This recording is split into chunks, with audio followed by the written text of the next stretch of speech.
Hey y'all, how you guys doing on this Good Here Friday? My name is Portia. For those of you who do not know me, I was asked recently, what made me, number one, want to start this organization and lead people, and number two, I was told, sis, you don't look like what you've been through. Had you not shared your story with me, I would have never known that you went through that. But now I understand. So my response to the second comment basically is my answer for the first question. Why I decided to start an organization and lead women. First thing is, I've been holding on to this for 8 years. But in the process of those 8 years, God had to beat me, turn me, shake me up in the battle. He had to do a beating on me because I was not ready for the things that he had in store for me. And now that I have established another level of growth, I have been through more than enough. I'm talking about from being raped. I'm talking about from sleeping in my car. I'm talking about from a whole year without having a job and going through it mentally. I mean, crashing out after crashing out. Listen, and then don't let me talk about the people who you say your family or you calling your family or your friends and they not there, they're not available. Matter of fact, it be your friends that end up being your family when you're going through. Because sometimes your family ain't even there. Sometimes your family be the problem.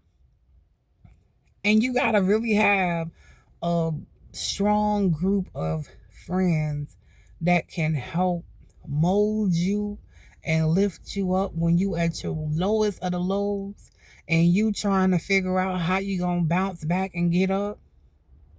Yeah, it be like that. So when people hear my story, understand that when I was going through, I didn't even know how I was gonna make it out. When I was sleeping in my car, that was a whole moment for me to get closer to God because my faith was getting weak because of everything that I had going on.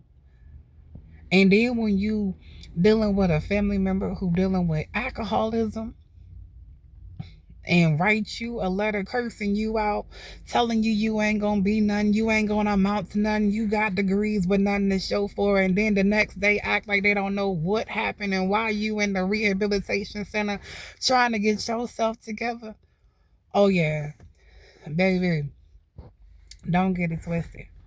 Because everything that I have been through and everything that people try to throw at me to bring me down, to mess up my flow, to disturb my peace that I didn't have, but it took me a long time to get here where I got peace of mind and ain't nothing that you can do and say to take that from me.